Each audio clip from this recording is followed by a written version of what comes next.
I'm Dan, and this is 10,000 Hours of Indie, a podcast exploring new music and delving deeper into what goes on in the background of the independent music industry. I'm a musician and passionate music lover, and I wanted to delve deeper into new music in the independent scene around the world. I also saw this as a chance to help artists connect and share their stories, so if there's someone you hear and you want to find out more about, every podcast has links in the show description. Get involved, help this community grow, follow on the 10,000 Hours of Indie socials, you can find all the links in the show description. And also feel free to email me about anything music related, 10,000indie@gmail.com. I'm open to any ideas and love listening to your promos.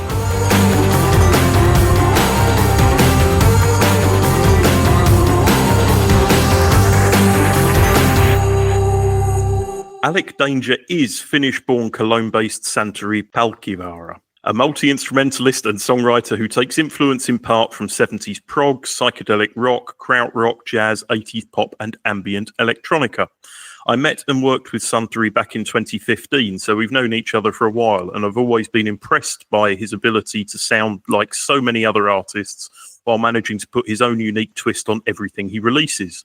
With the launch of debut album Mortui, Vivos, Docent, which I'm sure he'll correct my pronunciation on in a while, I reached out to have a chat for the 10,000 Hours of Indie podcast. Hi, Santeri. Welcome to the podcast. Hello, Daniel. Thanks for having me.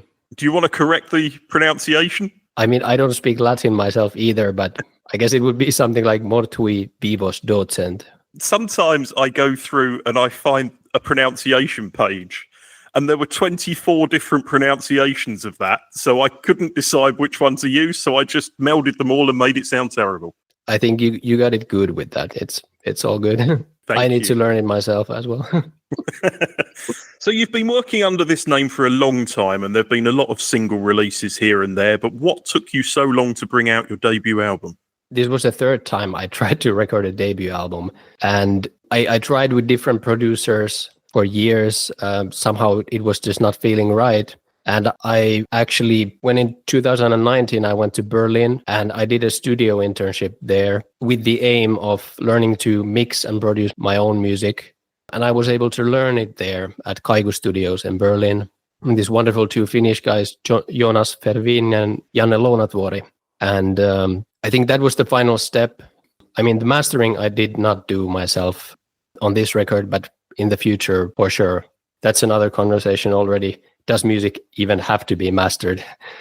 I think it was a long journey into myself and a form of self-therapy, especially during the pandemic.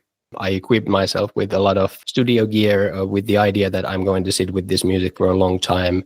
There were songs from already composed 13 years ago, which I circulated, made new arrangements.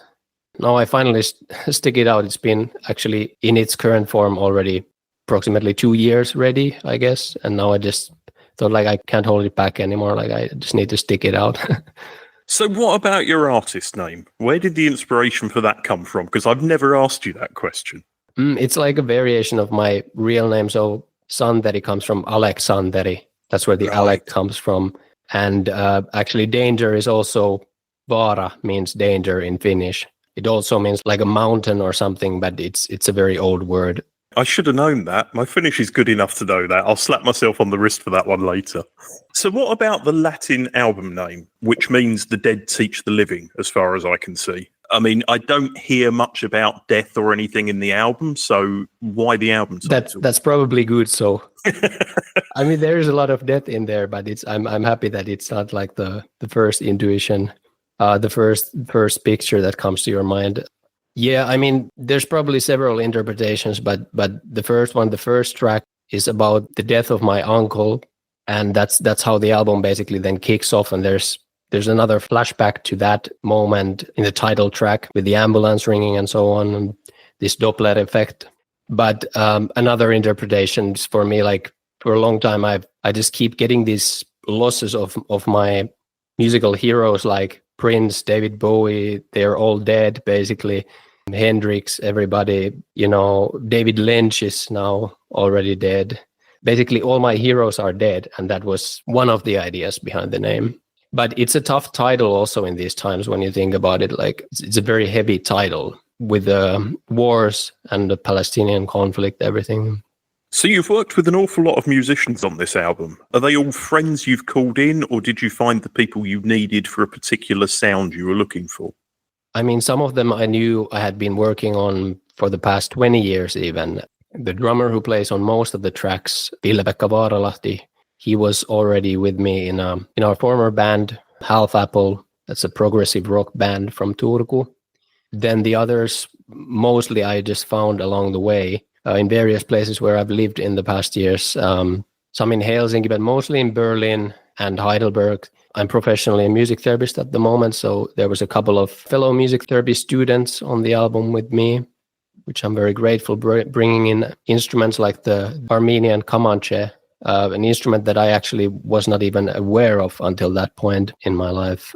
And there's also, I just go to concerts a lot. I talk to musicians. There's this Richard Koch. He's a trumpet player. He plays on the track Passion.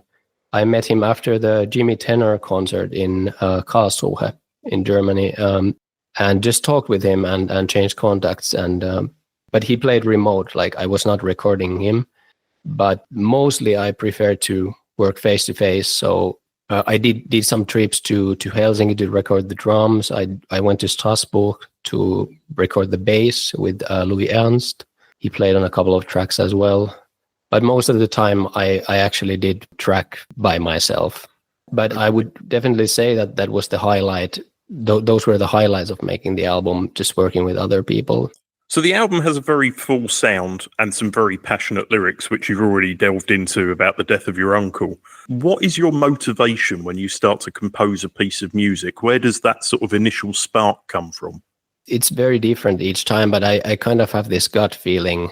I'm not usually anymore pushing to write a song so much anymore. Like I used to do that when I was studying songwriting in bachelor's. I used to kind of write every day one song or something like that. But nowadays it's like I'm sitting with a feeling. Sometimes I'm thinking about the theme 2 weeks. I'm just thinking, I'm not even touching any instruments necessarily. And when it comes around to record something, it kind of comes all out at once. So the lyric, even the production to a fairly advanced point comes in one session at best. And I think the track Passion is a good example of that. But it just turned out that way. It wasn't always that way. Some tracks like I said, I've worked on for 13 years, but I still try to maintain that core energy, that core feeling of the track, because I'm not the same person as I was, let's say, if I write lyrics when I'm 19 years old. There's a certain optimism, certain hopefulness, which, I mean, I would like to radiate that as well, but you know what I mean, how we change as people, but still like maintain that core feeling, that core essence, but still elaborate on the production and try to make it maybe a bit more mature. Yeah, I mean, we all grow up as musicians and you're reflecting that in your music, of course, yeah. Mm-hmm. So there's 9 tracks on this album. Which was the most challenging? Probably Shake Your Cage, the last one, because it's such a multi-part suite, and it had like mixing-wise these sectors and bringing like a acoustic and electronic sounds together, and had kind of a narrative of moving through phases, moving through segments of sounds that were barely remote from one another, like different musical worlds, let's say at least 4 different types of musical worlds that needed to be brought together. And I mean, I'm kind of fixated of like on combining genres and bringing like kind of showing the whole palette of my musical being to people. So I would say that was the trickiest one, because there were very electronic parts and there were very acoustic parts, and then how to make that all work together. And that really took years, I would say, to sculpt that into the form what it represents right now on the album. And it's over 10 minutes as well. So of course there's a lot of work to put in to get a song that long finished as well. Yeah, like I don't even want to think about the times when my computer shut down because of that track. You know, it's just like I have a 10-year-old Mac. It's just so many times. Yeah. But I mean, I didn't lose any tracks. Well, you've just mentioned it, but my next question is, although the album flows well, it crosses genres and each track is quite sonically different. The question really was that something you were conscious of trying to achieve? And from the sound of it, the answer is yes, pretty much. Yeah, definitely. I mean, I would sometimes love to be an artist who can just kind of create in one paradigm, but I tend to get bored very easily as well. And I think that's why I also like my day job as a music therapist, because I get to do so many different types of musical styles and play different instruments every day, and just keep doing that, keep that going. I think for me, it's mostly comes out of boredom. I pick up another instrument, I pick up another genre, or I arrange a track in another genre. But still, how am I going to keep the common thread to all of that? It's usually the voice. It's quite often the lyrics or the voice. You've got quite a recognizable voice, actually, because I can hear your tunes and instantly I know it's you, even if it's on a playlist I've got or something. So that's probably the thing that makes your music you. And as you say, the rest just ties in around it, however it works for that song. Right. Have you had time to step back from it and decide on what is your favorite track on there? I mean, that's very difficult to say, but I mean, these aforementioned Passion and Shake Your Cage, I would probably stick to those because they are both kind of surprising numbers, even to myself. Like I surprised myself, and the sensation of surprise is what I keep searching for time after time in music when I start a new project. I just don't want to repeat myself that much. Well, my favorite is Love Comes Out of the Blue, and I'll tell you why. You've got a guitar on there that reminds me very much of George Harrison's work on Revolver. Oh, well, I love that album. I listen to it through and through. I mean, still many times a year. It's definitely a very big influence. The bit that sounds like it's being played backwards. Oh, you mean like the backwards guitar? Yeah. Yeah, I mean, I love the 60s music. I love Beatles. I love Hendrix. All those production tricks, like they just mean the world to me somehow. Well, my parents ruined me from a young age because the first album I ever listened to in full on vinyl was Revolver. So how's anything going to compete with that later in life?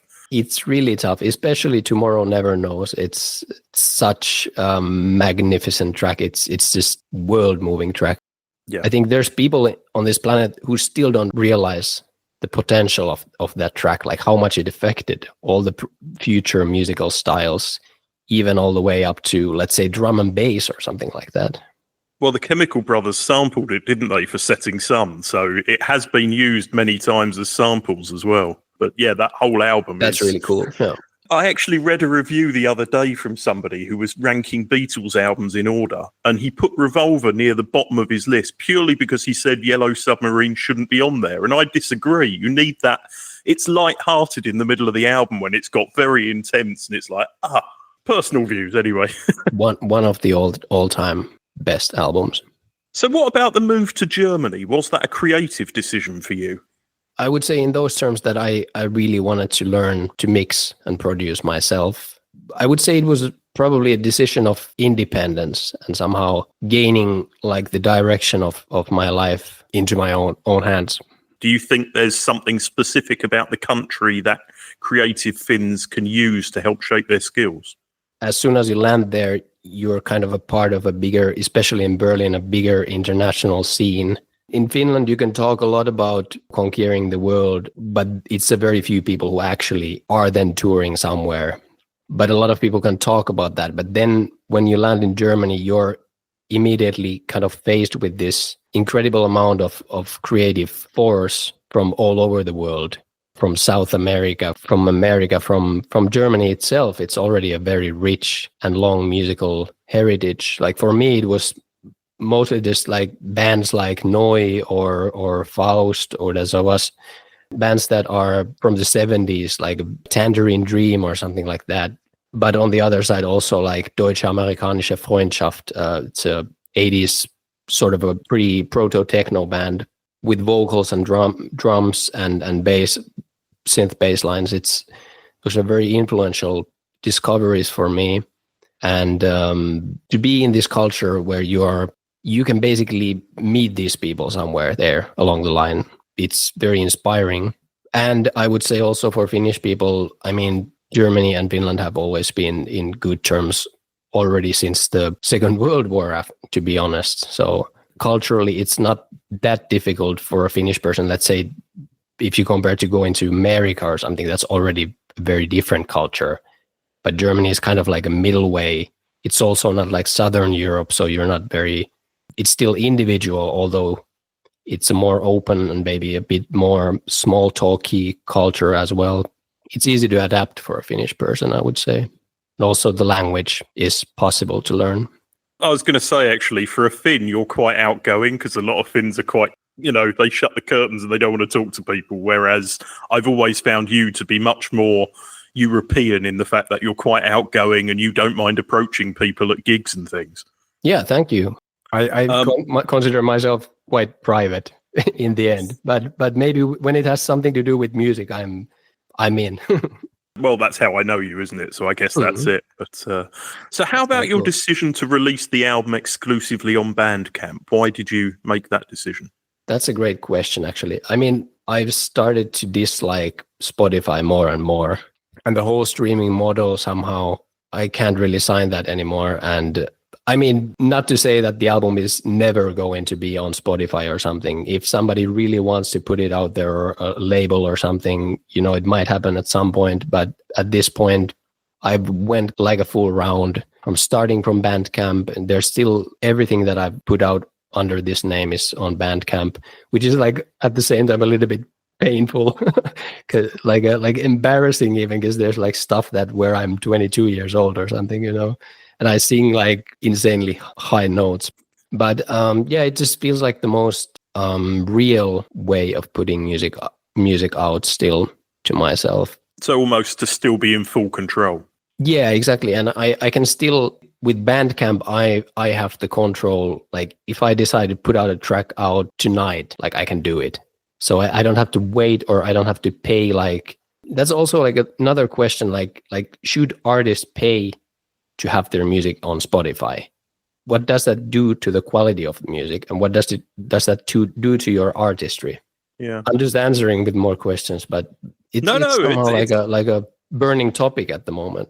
Yeah, I mean, I think when I had the label, I tried lots of different ways of getting music out there, and I mean the label folded 7 or 8 years ago. And I had always paid a service that I could release as much music as I wanted for X amount of money each year. But I'd never have expected the artists to pay that. Yeah, it's about independent or DIY, or that's another discussion that's gone on a lot on this podcast, is what is the difference between being an independent artist and being a DIY artist, which I would assume you're sort of blurring the lines of that, to be fair, because, I mean, you've worked with a lot of other people on this, but you've released it very DIY. That's right. So your Instagram profile states clearly that you are a musician and music therapist, which you've already delved into a little bit. How do you separate the work from the enjoyment of music, or does it go hand in hand? With music therapy, it's just all about the needs and the music of the patients. So, I mean, I don't get to play my own music there every day, but every now and then they ask me like, hey, can you sing that Finnish song or something? If they don't really know what their need at the moment is, I might pull out an own song or something if it fits. I've also sometimes made mistakes, like singing songs about my uncle's suicide, and this might be also a very sensitive topic in such context, which I've regretted, and I won't do it again. But in my mind, I thought like, okay, yeah, I'm just showing how you can put difficult emotions into a song. But when it doesn't fit the context, then it's contraindicative. I would say that these both ends of the spectrum, they very much feed one another. I especially enjoy the free improvisations because I've now done the tracks. I've done a lot of songwriting on my own. I've fixed structures over time. But I feel like the free improvisation is really what keeps me going also. And there I get that sense of surprise again, which also feeds there's all kinds of interesting things happening, especially in a group setting. When you see people who've never seen a specific instrument, then they start playing it in a way that you never thought about it could be played. And that's also feeding my artistry. Do you think you would be the musician you are now without being a music therapist? Absolutely not. Absolutely not. So what do you have coming up? Have you got any live shows? Are you got a bunch of tracks on the back burner that are coming out soon? Or what are you up to musically? I'm playing with a couple of guys here in Cologne. Would like to get a couple of gigs First of all, a record release would be great. So I'm focusing a little bit more on the live side. I'm also just playing a lot of jazz, a lot of ambient guitar kind of stuff by myself, recording as well, recording bits, like shorter bits, not so much writing songs at the moment outside of the day job. There I keep writing all the time, but mostly in German. It's sort of a transitional period again. Like I've now done the album. I have no idea whether I'm going to do another album.